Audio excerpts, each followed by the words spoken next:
hoy el tema que nos trae contigo, maestro, se ha hablado mucho de esta reforma electoral y el tema de plurinominales, de cómo eliminar esa figura dentro de nuestra Constitución.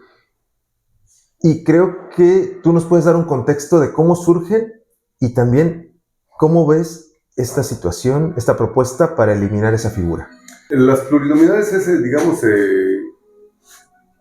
diríamos, la última etapa de una reforma que inicia ya por los 70s, después de la Guerra Sucia, de 60-70, de la represión del 68, del 71 con el propio Luis Echeverría, con el jueves de corpus, me parece. Entonces hubo una gran inconformidad en la sociedad y una forma de ir paliando esas inconformidades fue generar el acceso de partidos de oposición, el acceso a las instancias de decisión. Entonces se creó una figura que llamaban diputados de partido. Los primeros que tuvieron diputados fue el PAN, precisamente, que fue en su tiempo una oposición respetada, respetable, con ideales. Ahora son muy pragmáticos.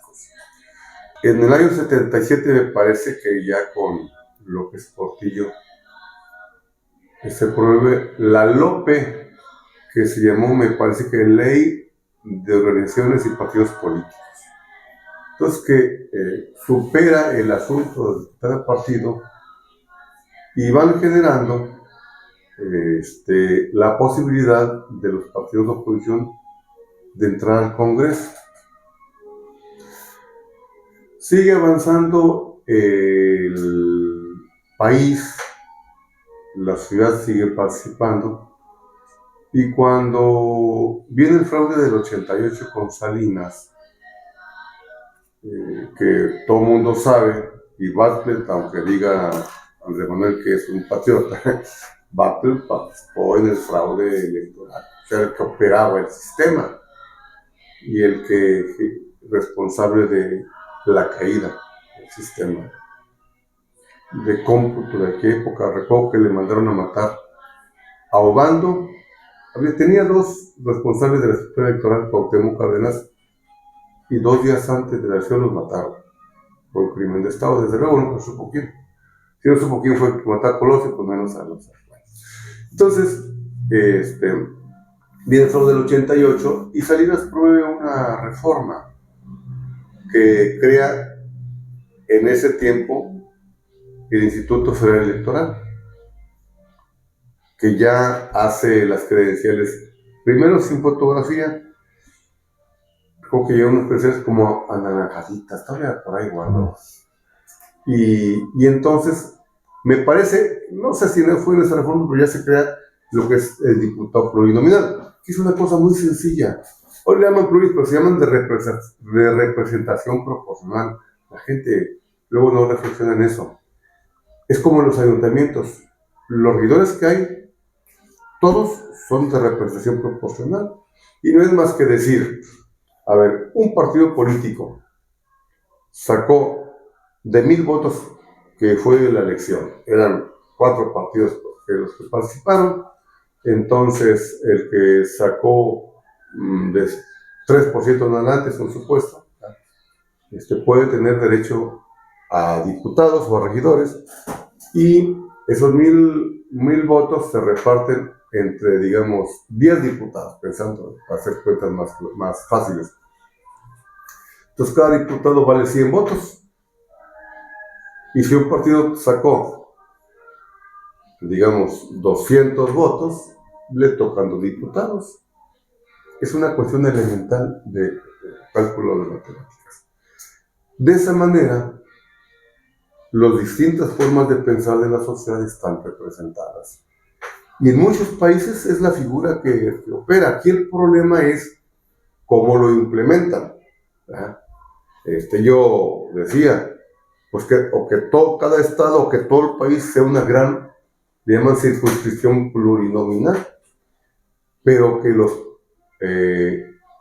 las listas, porque se presentan listas, se llaman plurinominal, muchos nombres, en esas listas de pluris, que las listas se generen después de la elección y que el que va a ser pluri forzosamente tenga que estar anotado para participar en la elección. Entonces debieran desaparecer los de mayoría relativa en última instancia para que todos fueran de representación proporcional y todos los partidos políticos estuvieran representados realmente de acuerdo al porcentaje de votos que obtengan. Eso es una cuestión tan fácil de hacer que yo no sé por qué no la han planteado. Digo, la gente con más experiencia, Monreal, que yo, por todas y sus cosas, yo admiro muchas cosas de él. El propio Cuellar, que es el líder del partido, o la gente con experiencia, ¿no? Entonces,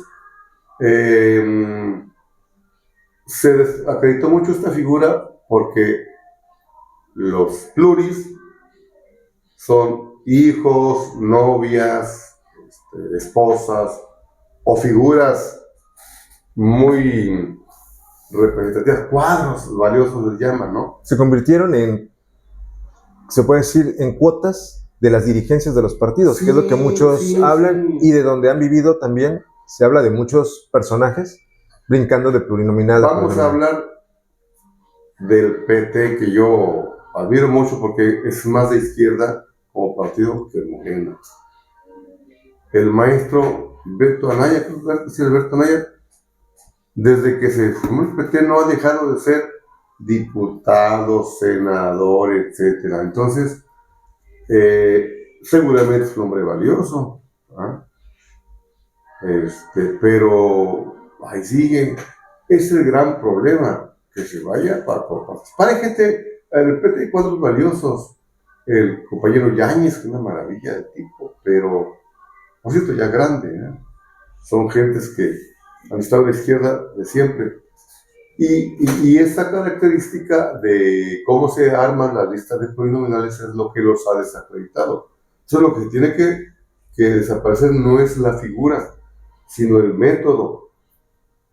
Yo insisto, como planteaba en mi escritito, que cada estado puede ser una gran circunscripción plurinominal y que todos participen y que se asignen según la votación. Entonces ahí, el que quiera que sea figura, vaca sagrada le llama, bueno, quiere decir que participe y que se aviente a caminar, ¿no? Creo que eso salvaría las cosas. No sé por qué no lo han pensado. Se hablaba que esa propuesta, hablaban sobre que tengan que estar dentro de las contiendas electorales. Sí, que sea candidato, que participe en la campaña, o sea, como candidato.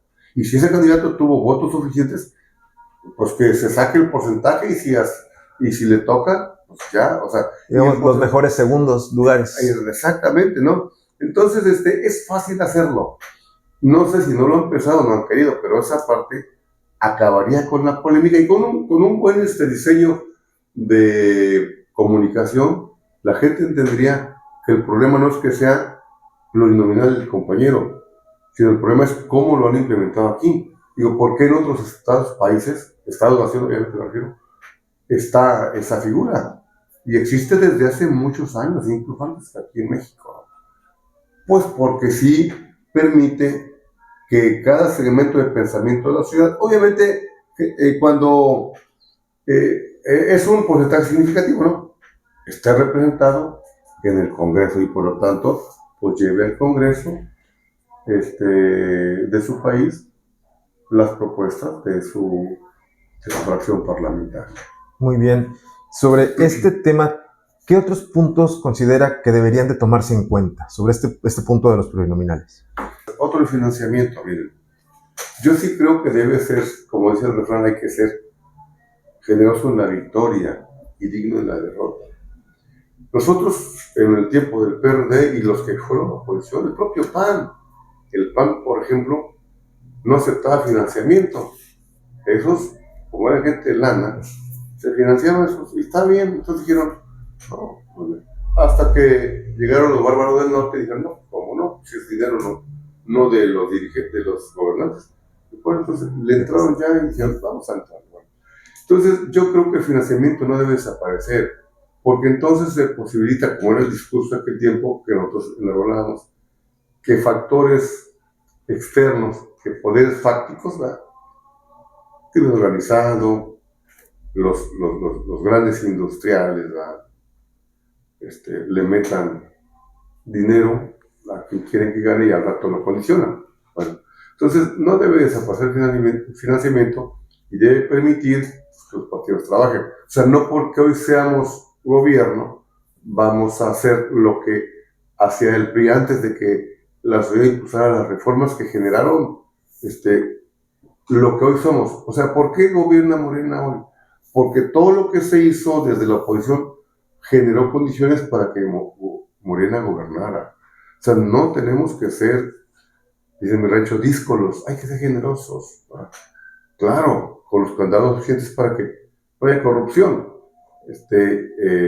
Y eso tiene que empezar desde los propios gobiernos municipales. Sabemos que hay corrupción estatal, en las federal con la Secretaría de Estado. O sea, es una vergüenza que alguien diga, vamos a aplicar lo que dijo Andrés Manuel. Dijo alguien, no robar, no mentir y no traicionar. Pues eso es una palabra muy fuerte, porque tienen que respaldarse con los hechos. Entonces ese discurso, si se siguen armolando, pero la gente ve que no se aplica en la realidad, pues genera cuando menos desánimo, desconfianza, no credibilidad. Entonces, yo digo, el financiamiento hay que mantenerlo, porque no se vale que antes sí lo quería porque era partido de oposición y ahora no porque ya gobierno, ¿no? Eso no es ser democrático, ¿no? Es ser,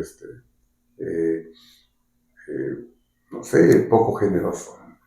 ¿Qué otra propuesta considera dentro de este proyecto de reforma electoral que debería tomarse en cuenta? Bueno, no conozco los sistemas, ni lo he investigado, los sistemas parlamentarios de otros países, pero no cuestiono, por ejemplo, que un diputado lo sea 10 o 100 veces. No es el problema. En Estados Unidos hay parlamentarios de 30 años, pero se ganan su escaño en la contienda. Aquí, que se permita la reelección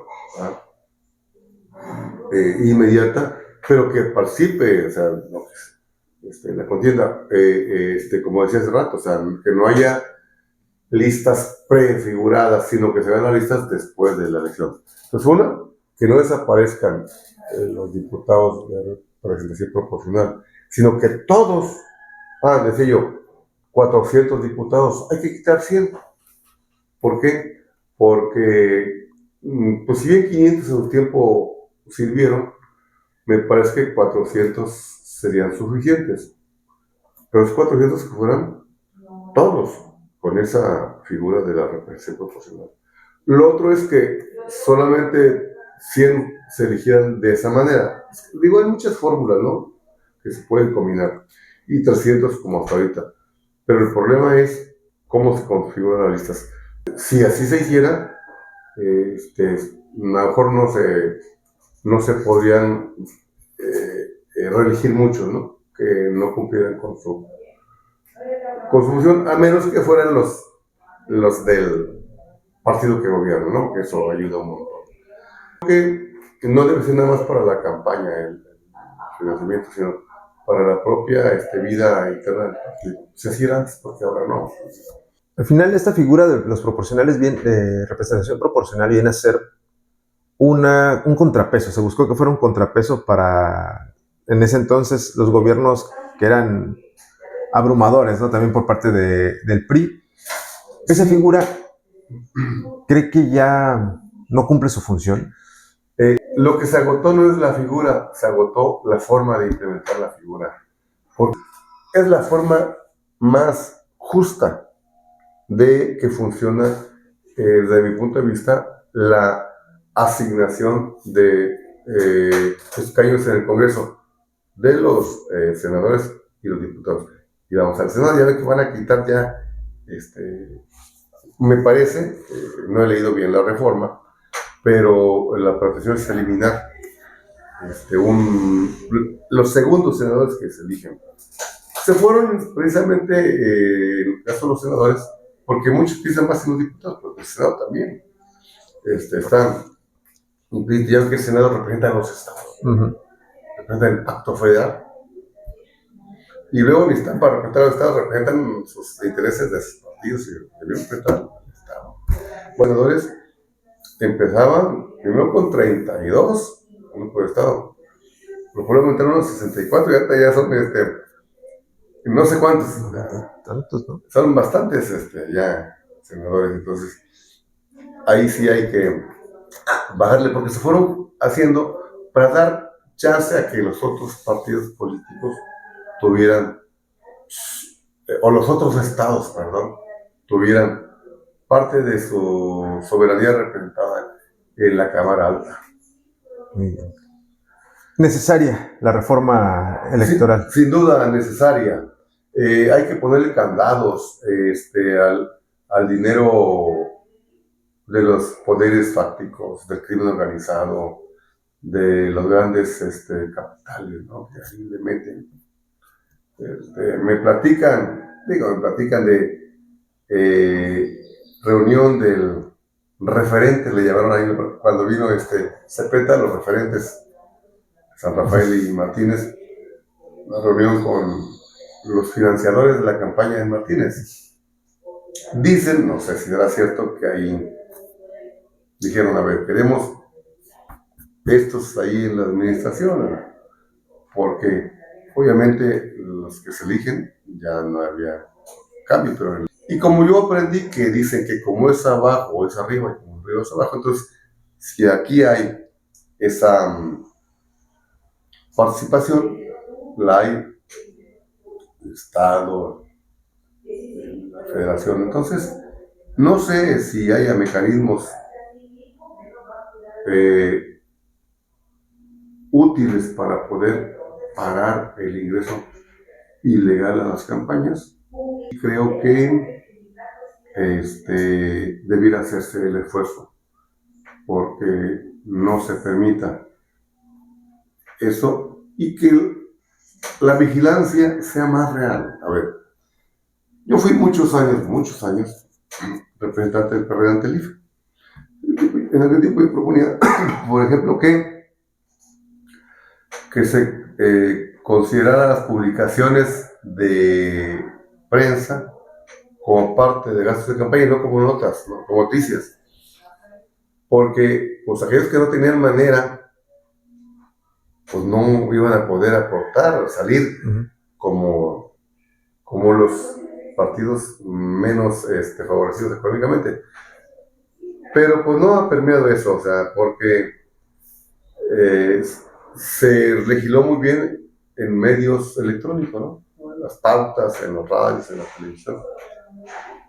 En los digitales ya creo que no mucho, y en los escritos ya no hay demasiados, como en su tiempo los había, pues menos. Pero yo creo que en esa parte hay que ir interviniendo para que sea menos inequitativa la contienda. Porque pues, si es contienda de mexicanos, somos todos del mismo país, a veces hasta de la misma cuadra, Chihuahua, ¿por qué vamos a ser enemigos? O sea, la campaña es una concurso de propuestas, ¿verdad? De prestigios, desde luego, o sea, porque yo creo que la gente también ve la historia de cada quien y dice, pues fue muy trácalas, ¿cómo voy a votar por él? Pero a veces gana más el poder del dinero que el poder del voto convencido. Entonces, y las últimas elecciones lo hemos visto en varios lugares. Yo recuerdo cuando participó el contador, muchos votos. Y en una elección, no voy a decir en cuál, me dice un amigo de uno de los partidos, hay 600,000 pesos para la prensa. Digo, no, uy, ¿cómo le hago para entrarme yo a ser reportero? Que me toque un cachito, ¿no? Entonces, imagínate, si es que hay 600,000 pesos para la prensa en una campaña que dura un mes. Sí. Entonces, eso representa una inequidad criminal en la contienda. Debería ser más más equitativas, para que la gente vote porque le parezca mejor. Tenemos mejores gobiernos, con dineros mejor usados. Entonces, eso creo. Maestro. ¿Algo que quieras agregar? No, pues yo espero que este gobierno de el camarada, voy a hacer como dice Noroña, el compañero presidente. Espero que este gobierno del compañero Modesto mejore lo del último año del gobierno de Calderón, que debo señalar, el último año del gobierno pasado fue mejor que los últimos 3 años anteriores. La verdad, esa es mi percepción personal y eso mejor la percepción sobre la corrupción. La gente sigue pensando que hay mucha corrupción en el ayuntamiento y que hay obras. A mi comunidad María Torre le dieron en 4 años 100 metros de pavimento. Por cierto, se inunda cuando llegue porque fue mal planeado, ¿no? Entonces, porque la calle esa es donde vive la hija del agente municipal. Mi tocayo, por cierto. amigo, que aprecio, ¿no? Entonces, eso que dije yo, que lo diga yo, lo dice la gente, es que ahí la proyectaba porque es la hija de la agente municipal. No sé si es cierto, pero es la percepción de la gente que vive ahí. Pero se inunda y espero que lo puedan remediar. Entonces, estimado Modesto, que esta sea una administración que valga la pena, lo que votamos por Morena, y que digamos con orgullo, vale la pena ser de izquierda o estar en esta izquierda, porque hay varias, ¿no? Y esta izquierda que es la que actualmente manda en México.